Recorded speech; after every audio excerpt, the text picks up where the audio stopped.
One thing that we need to remember as business owners is that being busy doesn't necessarily lead to more revenue in your business. If you want to grow sustainably, we need to be more strategic with how we spend our time, the services that we offer, and how to price them in a way that's going to grow our business. Business strategist Holly Haynes joins us on the show to talk about how we can create more profit in our business using income stacking strategies. This conversation is pure gold with key ways to help you work with what you have to create more profit in your business. Now, if you are ready to make more money, which I know I am, then this episode is for you. Now let's get into it. If you like today's conversation, make sure to like and subscribe so you will never have to miss an episode. Hello, Holly. How are we doing today? I'm so good. I'm so excited to be here. Thank you for having me. Oh my gosh, we are excited. I think this is something, pricing, number one, as business owners is something that's really difficult to figure out. Like every single time I revisit my prices, I always twitch. Right? It's so needed, but it's so important, obviously, as a business owner, but it's not an easy thing to do or revisit. So I'm really excited that you're here. So thank you. Yeah, I'm excited too.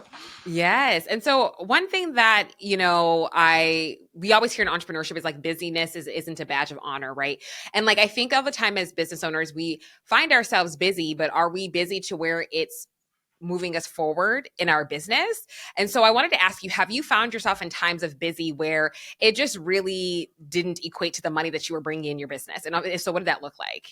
Yeah, that's a great question. So let me go back a little bit. So I have a 22-year corporate strategy background, and I feel like I'm 45. So I was taught okay, girl, well, you look good, honey. Okay, let me just stop real quick. I was like, 45. Okay. Almost 46. But I feel like when I went to business school and got my master's degree and all the things, you were basically taught the harder you worked, the more success you would have. And so it's very ingrained in me, and it's very ingrained in our culture. And I think we're just now starting to see a little bit of a shift.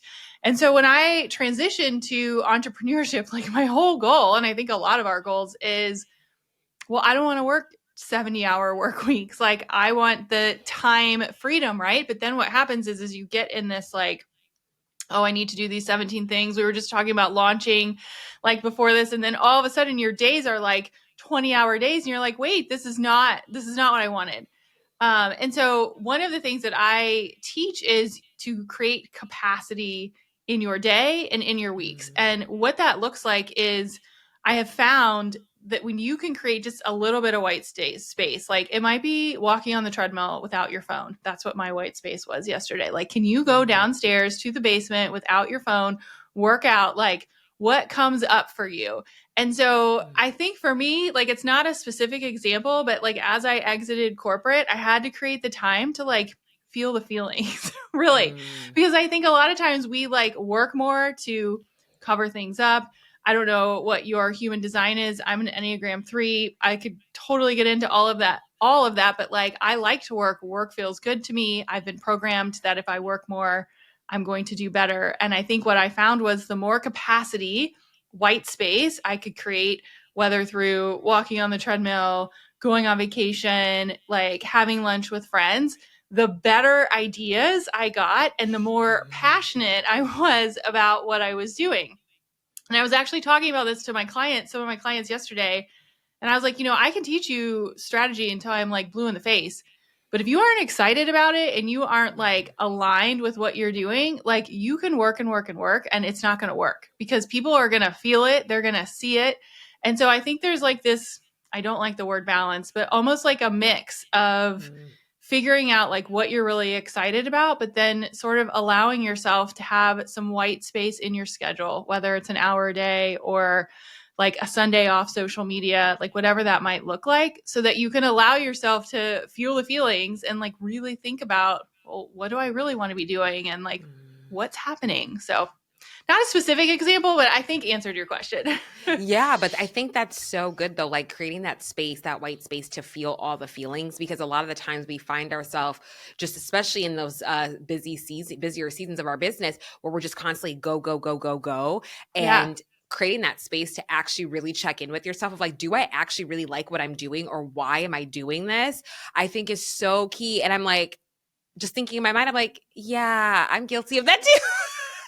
Well, I don't know. I mean, one of is to like move my body. Like I always say, if you feel Mm-hmm. better, you do better. But it's like, okay, well, does it count if I'm like answering 17 emails while I'm doing, walking on the treadmill? Like, I don't Mm-hmm. really think that was the intention here. So I think it's kind of like being present where you're at, but also just making sure that you're, slowing down to speed up kind of.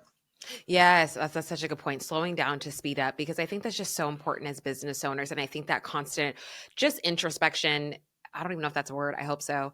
And just constant, just really just like it, like just taking a look inward and really just checking in with yourself consistently. You know what I mean? And doing whatever you can that's really going to fuel you and bring you joy. Because some of my best ideas, I say this all the time, it comes when I'm going on a walk. Yes, Comes the exactly. best time. Some of the best ideas I've ever had have come when I'm on a walk. Just walking around the city, walking around at a park, wherever. And all of a sudden I'm like, oh my gosh, I got to whip out my phone really quick and put this Yeah. idea in before I forget. And the feeling that you get when you just have like a brilliant idea, there's no feeling like it's the best feeling. There's no feeling like it. So I love that you shared that. I think it's just such a good reminder for business owners. And so some of our listeners, they're thinking of like, okay, I'm busy where I'm at, but some of us are facing much slower seasons, right? So in Yeah. those types of slower seasons, like what advice do you have for business owners during that time? Yeah, that's a great question. So I actually have like two pillars that I sort of Mm, follow. The first pillar is mm, everyone has a slow season. Everything is cyclical. Like everything that's mhm, slow is going to speed up again. Like it's just the way the world works in like every category. And without getting like political or digging into economic data, like if you look at what's happening now, it will come back, it will slow down. It will come back, it mhm, will slow down. And so my first sort of piece of advice is to just look at the big picture and just acknowledge like, hey, we're in the season. And my second piece of advice, I'll tell you what to do, but the thing that I would do is, what is your big picture, right? So mhm, instead of thinking of weekly or monthly, like what is that bigger plan? So one of the things you and I were talking about was launching a course. Maybe you pick a month that you're going to do it, and we're like, well, what's the right date? I don't know. Well, I don't know the answer to that, right? Like nobody does. And so it's like, you got to pick it, you got to stick with it, and you got to see what happens. So it's kind of like put it out there, pivot, put it out there, pivot. But I also like to think of building a business as in, it's not this month, it's can you do what you're doing for the next 5 years? So you were mhm, saying that you've been the host of this podcast for a year and a half. It sounds like you really love it. Like, could you do it for the next 5 years? Sure. Like, that sounds mhm, great. So it's like really thinking about like, can I build a product suite, and can I build, if you're a product or a service, something that's going to last for like 3 to 5 years and not mhm, necessarily like just this season. The other thing that I like to look at is data. So we talked a little mhm, bit about this in a previous example, but like I would call it a look back analysis. So if you mhm, look back to, let's say, last season at this time, what was happening? Typically, the slow seasons are at the same time. Typically, the faster mhm, seasons are at the same time. So if you launch something, let's say last January, and it did really well, maybe that's something that you want to repeat again. Or if you're in a slow season, maybe it's time like, okay, this isn't my long term plan, but I'm going to get creative. I'm going to do something like a pop up sale or something to like, increase engagement. Or I'm going to hold a networking event to just grow my audience so that when I am ready, and really thinking about like, well, what happened before? What can I keep doing that's working well? And then if it didn't work well, like stop doing it, right? So it mhm. kind of goes back to slowing down to speed up. Is let's pay attention to what's going on in the industry, what's happening in our world. Is it slowing down? Is it speeding up? And then using that data to adjust. I love that. That's such a good reminder as business owners of just like really that checking and leveraging that data, because no matter or not whether we're keeping track, like whether we're aware of it or not, we're all like there's data all around us in our business, and that was something for me. I just remember when I first started. Right, you're just trying to Yeah. go. I feel like literally I've been full time like a business owner for this was my fifth year, but I remember like within the least like first two Yeah. years, I never really looked at data or anything. Everything was just off of gut. Everything. Yeah. And I think you can go off of gut, but also like even if you're new, like look at Amazon. Like there's a Mm, reason that Amazon does Amazon Prime in July. It's their slowest month of sales. Like I think I just read mhm. that McDonald's had their like slow, I mean, what is McDonald's, like a billion bajillion dollar brand? They just had their Yeah. slowest month ever, right? So if you pay attention to like some of the bigger businesses, you can be like, okay, what I'm feeling is maybe normal, maybe not. How can I adjust? And then you can adjust and, hopefully make it one of your better months. 1000%. And I think a lot of times too, in our slower seasons, it's you feel just like your confidence just really take a hit. You know what I mean? And I think a lot of us naturally feel that way. We feel like we're not good enough as business owners. Like, what are we doing wrong and stuff like that? Even if we know that it's coming, it can still be a little bit hard. And I think, I think it's obviously truly it's rooted in because we have our worth tied to our work. And so for you, have you obviously have you experienced that? Like, how are you navigating that as a business owner of like, hey, I have these really good high highs and sometimes I have these low lows, but how are you grounding yourself and moving forward within that? Yeah. So, I mean, if you talk to my husband, he will tell you that I live and die with every email. Still to this day, I'm like, oh my gosh, Sally just responded or whatever that looks like. So I definitely tie myself to my results. I think it's really hard not to, even though you hear everyone say my advice is you can control your actions. You can't control the outcomes, but you really want to control the outcomes. The other thing that I try to think about is when you're in a slower season or maybe your confidence is down is check yourself of who are you surrounding yourself by? So one, get in a room with some really inspiring people because they're going to inspire you. Listen to podcasts like this, realize that you're not the only one going through it. But two, I always say, building trust is something that you need to do as a business owner to create sales, right? So if you're feeling maybe not as confident in your selling or you're feeling oh, I'm a little behind, look at what relationships you're forming. So are you, just connecting with other business owners? Are you networking? Are you talking about your business just in a normal everyday chat? You're not selling, but you're creating relationships. And one of the things that we started doing this summer was once a week, we send out, I call it a client spotlight or a partnership email. And all we're doing is highlighting other business owners. And it's been so fun because I'm not selling anything. I'm sharing success stories from other people who are in our community or in our clients. And we've gotten so much interaction through it that it's really helped just create some momentum.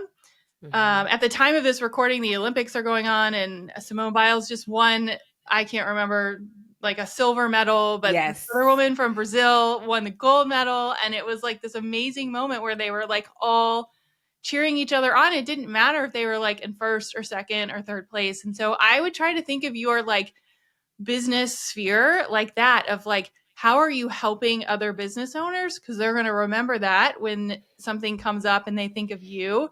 And then how are you celebrating other business owners and just putting yourself in the rooms where you're just having conversations? Yes, I love that so much because when you're putting yourself in the rooms where those conversations are being had, it can lead to incredible, incredible opportunities that you wouldn't have had unless you were connecting, networking, building those authentic and genuine relationships. And I truly wouldn't have the business that I have today if it wasn't for the community, right? And so I even just think of right now, currently, I'm in an Instagram challenge where we're posting every day for 30 days. And when you have people that are doing it with you, rallying, we have all been consistent. Now, I missed a day yesterday. However, right, they all still support me, hey, Akua, it's okay, get back up, brush yourself off and keep going. And I was all right, so I already prepared my post that's scheduled, ready to go out. You know what I mean? Because that's entrepreneurship. You're going to fall sometimes, but it's are you going to be able to get back up and keep moving forward? And what's even better is that when you have people that are there to continuously cheer you on and inspire you. So I love that. Get in the room of people. I always say too, not me, but I've always heard this quote and it's been sticking with me now to where even from a networking perspective, I've wanted to it makes me more eager to connect with people of I don't want to be the smartest person in the room. Yeah. You know what I mean? Now that I've actually really been thinking that and connecting with different people, I'm truly you learn so you learn just in so many different innovative ways that you just never could have thought of. And when you're in a room with people that are just so different from you or doing what you want to do, where you see them and you're I want to do what they're doing. Yeah. Right. And so I love that so much. That's such good advice. And so let's talk about more so of, just pricing and our services and whatnot. I think a lot of us as business owners, I mean, I feel I've gotten the hang of it, but it's still a very uncomfortable thing. Yeah. As really, it's not something I ever feel good about. And I think it's because of our relationship with money. And I think for myself, I'm still like really deconstructing my relationship with money, still working on that. Yeah. And like, I love money. I'm like, yeah, take it. But you know what I mean? Sometimes like I can feel little moments where like I feel guilty. And I know that there's other business owners that feel guilty of getting paid. Like, you know what I mean? And just, or Yeah. feel a totally wide array of emotions in regards to money. And so what are some ways that we can work on our mindset with money? Any advice that you have on that? Yeah. So, I mean, I think mindset with money is probably the biggest thing. But one of the Yeah. things that I tell my clients is, and students really, is the price is the price. So whenever you come up with the price, like you got to set a boundary and you got to know, and I'll tell you like ways that you can come up with it. But like you came up with this for a reason. So there's no, unless you're having like a sale and you've like thoughtfully thought through it, like there's no like, I'm going to give this person 50% off, or I'm going to give this person for free because she's my friend. Like, we don't do that, because the price is the price. We came up with the price for a reason.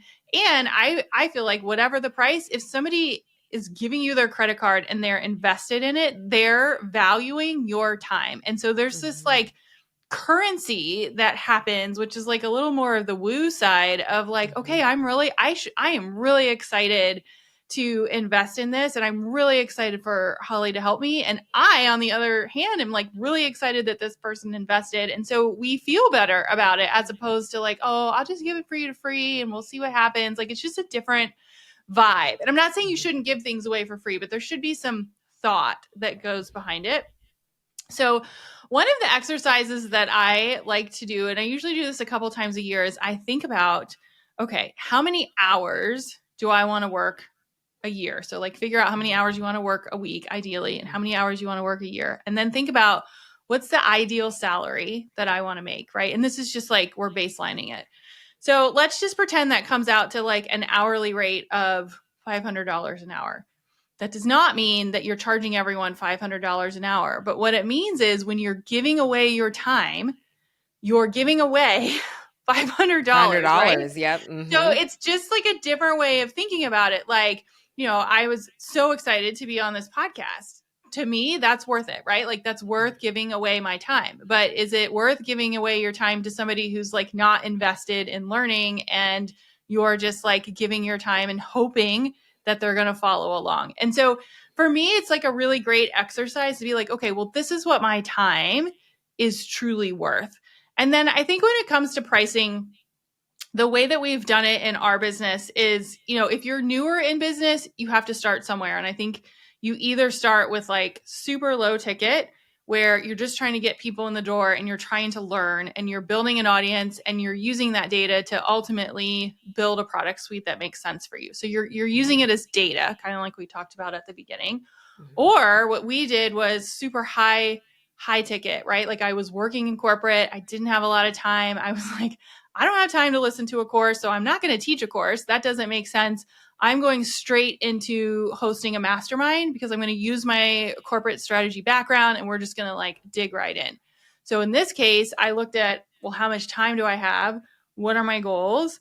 And for me, I had a very small audience because I was just getting started. So like selling 5 people a $50 course was not going to hit any of my goals. So I'm like, okay, let's do it backwards. So you kind of have to line up like, how much time do you have? What are your goals? What makes the most sense for you? And I think that's where people get lost, because they're like, well, Beyonce just launched this $27 pop-up thing. I should do that too. But in my scenario, I was working full time. I maybe had an hour a week. Like, I didn't have time to do that. And I didn't have the audience. And so you have to really think about, how much time do you have? What's your goal? And what's the best way to make those come together? And then once you have that and you figure out your sort of one thing, we talked about having a long-term strategy. I like to think about, how can you help people from a beginner, intermediate, and advanced level? So I'm teaching you like business strategy in 5 minutes, but what I like to think about is, so for me, I started with a mastermind that's like very advanced. So once I did that, I was like, okay, now I have a little bit more time. I'm hitting some of my income goals. If people can't afford a mastermind, let's create something at a beginner level so it's a stepping stone. So you can, whatever spectrum you start on, maybe you start at the beginner level, you get that going, and then you're like, okay, I'm ready for an advanced level. And now you have 2 things. And then eventually you have beginner, intermediate, and advanced. it doesn't necessarily mean that you're teaching 100 different things. You're just giving different levels of access to what you do. So in this scenario, obviously a mastermind is, you get a lot of one-on-one access. It's very hands-on. Our beginner level is a membership. I'm still teaching the same thing. I'm teaching this concept, but it's a little bit different. It's in like a group format, or maybe you only get access to me once a month. And so you're controlling your access based on how much time you have, and then you're pricing your products or services based on how much time you're giving to other people. So one-on-one obviously would be, or customize something would be more expensive as opposed to like do it yourself. If you're a service-based business, it's like done for you, more expensive, high level. DIY, where I give you the templates, less expensive. So you can see most people have a beginning, intermediate, and advanced level that they can work through. Oh my gosh. Okay. So I had 2 additional questions, but you literally answered it, because I was even like, okay, so for business owners that are like, I don't know what kind of product you're like, do I want to do a course or a mastermind or whatever? And I'm like, oh my gosh, that makes total sense. Even of like, okay, you decided to start a mastermind because of your goals, where you were at, the time that you had. And so I just want to highlight that for business owners, that if you're trying to decide of like what type of service that you would like to provide, really look at those things, the goals, how much time do you have, pricing, like what's your salary, like all of these things are connected together in order to not only figure out the service and figure out what you want to price it at. And I think that's so good, because I'm like, when you are like, all right, if this is like my time is $500 an hour, you're very intentional then with how you're spending your time. You're going to make sure then that the time that you're spending in your business is generating revenue. And I think when you look at it that way, you move so much differently. You're very, very intentional and much more conscientious of like, all right, this is exactly what my schedule is today, because this is how much my time is worth. And that's all I can give. And so I think that's just such a key piece. I'll add one thing. So Sorry, yes, go ahead and add it. I would think of is, how do you consume things? Because I mentioned in my sort of rant of how I would do it super quickly, like I'm really bad at consuming courses. I just don't do well at them. Like I buy them and they sit in my inbox. What I do consume are podcasts, or a lot of times I'll be like, I just want to hire somebody. I want you to tell me what to do, and I'll do it, because I didn't have like the luxury of time. And so a lot of times I think we like to teach, or we like to create products or services based on how we consume things. So I would look at your behavior and how you consume things. And most likely that will point you in the direction of, okay, well, maybe I should create something like this, because this is what's helped me the most. I love that. And I feel like that's such a great perspective to look at it, because a lot of the times, which I do still think is very, very valuable, where we hear all the time, ask your target audience what you're looking for, like what they specifically want. And I feel like that's still valuable, but I think you also need to look at yourself of like, because I think too, when you see how you consume things, it also makes it easier to create it. It makes it a lot easier to create it. Like for me, I'm like, I also have in my list eventually an opt-in where I will be doing a private podcast. Why? Because I podcast often. It's my full-time role now, right? And so I'm like, because it's easier for me to create, and my audience, they're going to consume whatever I create, right? Because they already know me, they follow me, they trust me, like those different types of things. And so I do think it's a two-way street, which I love the way that you like look at how you consume things, but also, and obviously too, take your target audience into account. We always have to. That's a business 101 foundational piece. But I do think it's so key to look at essentially how are you consuming your content, because then you're putting yourself in your audience's shoes in a different kind of way. If that makes sense. Yeah. So we could do a whole episode on private podcasts, by the way. I love that. They're so good. So yes, that is on my list of one of my things to do. But so essentially, is that how you're viewing essentially like your income stacking strategies? Is that currently how you're doing it? Of what you just explained? So we basically have 3 levels: beginner, intermediate, and advanced. And again, it's based on the level of access that you get to me. So our membership is, you get a little bit of access. Our intermediate is a program called Anti-Social School, and it's an 8-week program. It's like in person, well, virtual in person, but you get a little bit more access than the membership, and it's like very focused. And then our advanced is the mastermind. And so what I do is I look at our quarter, going back to what we were talking about in terms of like capacity and what worked and what didn't work. And I say like, okay, what are my goals this quarter? Like, are we traveling as a family? What's going on with, I have twins. What's going on with my girls' schedule? Do I have time to launch something?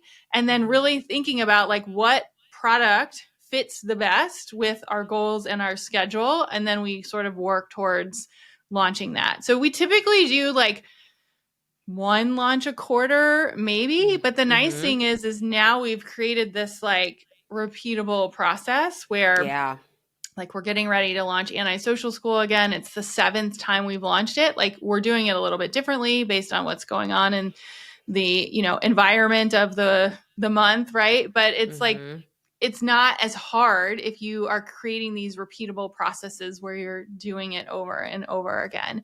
And then it's really cool because I feel like from a client perspective, like that client experience is really, really important. And so if like the mastermind is your goal, but you're like, well, I can't do that right now. It's like, okay, well, great. I've got this other option for you. And so then you can like grow with us. Like, and once people are in our world, they tend to stay in our world for like, I mean, I've been in business almost 5 years. But I have clients that have been with me from the beginning because they're like growing with me, or I have people that like join the mastermind and then they're like, okay, I graduated the mastermind, but I really want to stay in your community. So I'm just going to do the club for now. So I can like still like hang out and chat with everyone. And so it's really cool to see how they all flow together, but give like different levels of access depending on, what our clients need and the time that they have, right? So it goes into their goals and how much time do they have, how much investment do they want to make, and just really making those options available.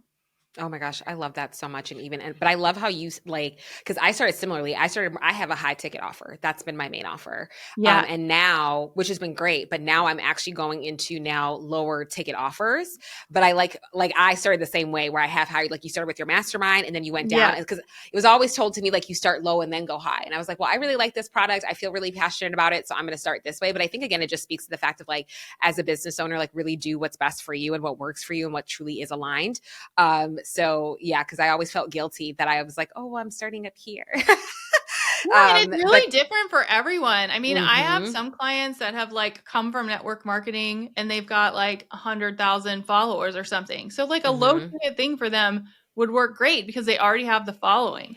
But if you don't have a following and you're like me and you have like 10 people on your email list from high school, like selling a $27 course is just really not going to make sense. And so I Yes. think it's like, again, you can't copy and paste someone else's business model. Like there are things that you just have to really think about of like, what do I like to do? What are my goals? And then how do I serve my audience in a way where they can like continue to grow with me? Yes, and I think that's such an important piece because I think a lot of us as business owners, like, of course, we naturally, when we're starting small, we decide to just start at a smaller price point, and I never did, and I was still able to build a successful business. And so I just love that how you just said, really take that time to really think about what's going to work for you because again, it's like business is not a one size fits all. Like you really do have to look at your life, bills that need to be paid. You know what I mean? Right. What you have the time for, what do you enjoy doing? There's so many different factors, but really just taking that time and creating that white space so that you can really just check in with yourself and really figure that out. And so even with the strategy, some of the repeatable processes that you have in place. And so what are some of these processes that you have that have made it just to be able to launch once a quarter just so easily?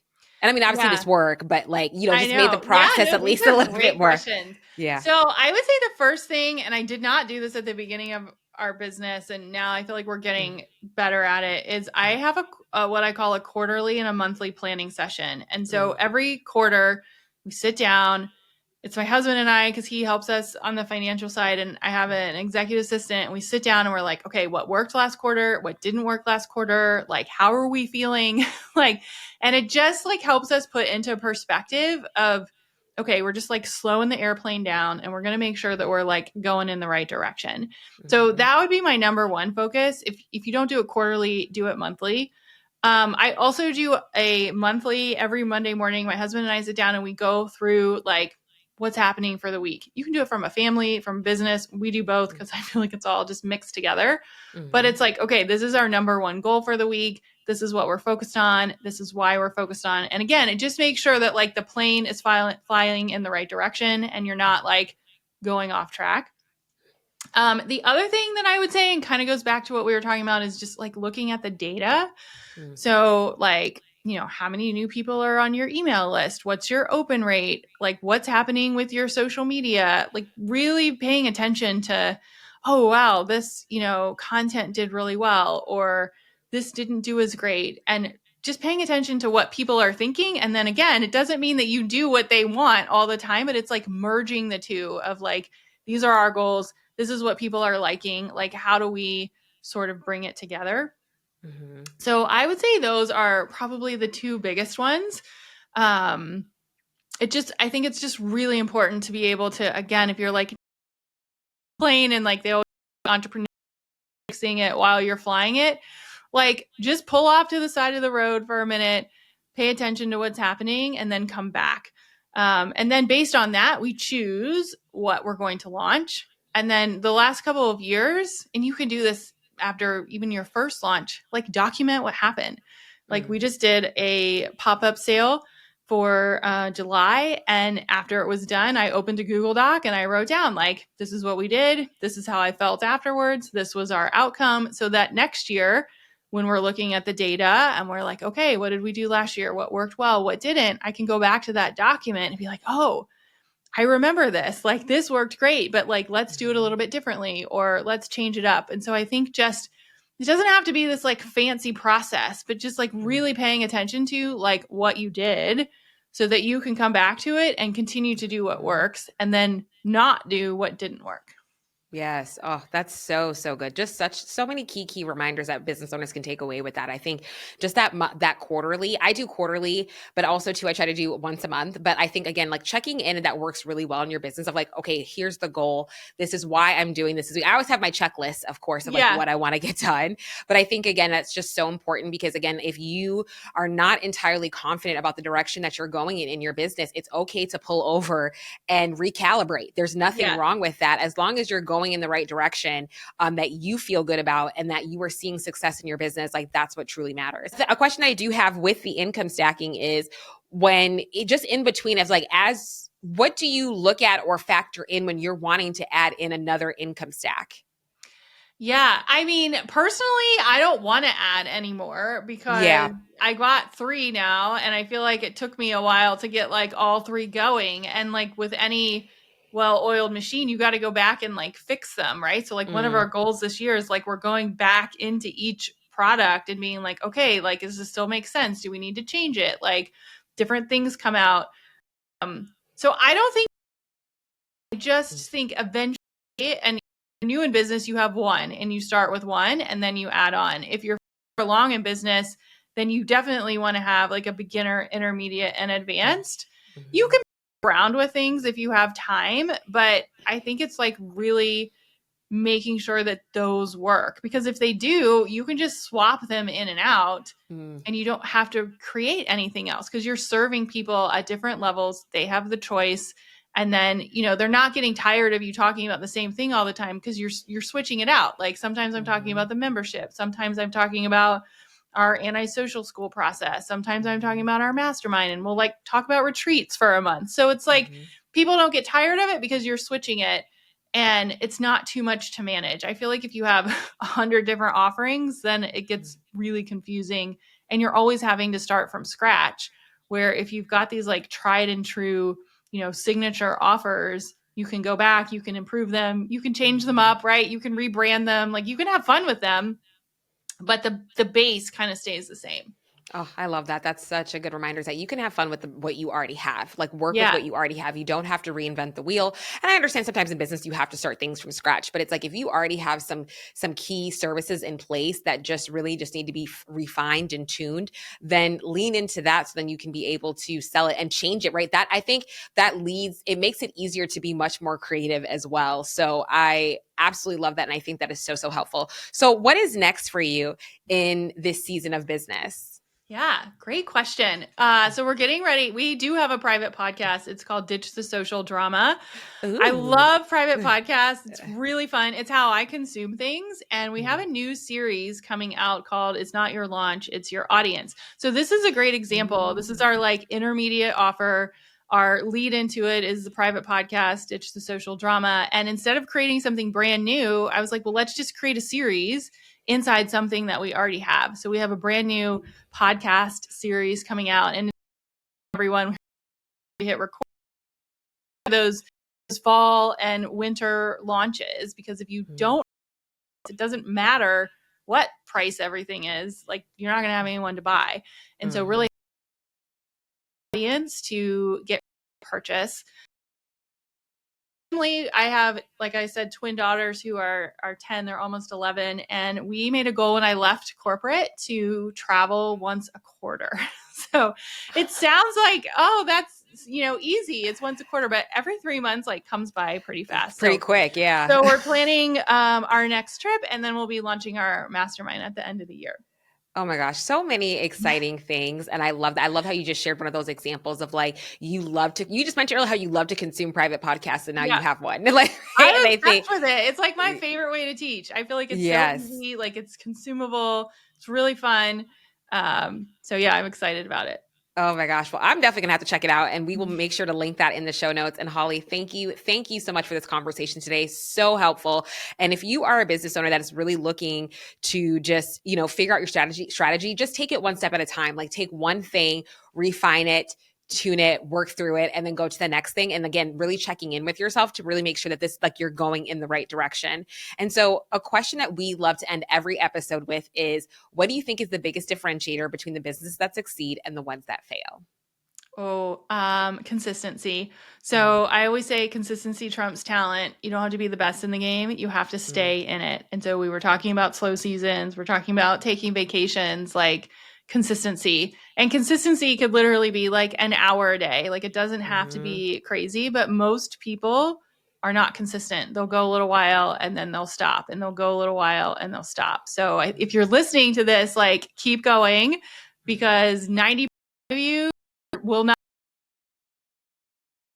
You're going to be in the 10% that are, and that's where you're going to see the success. Thank you. Thank you.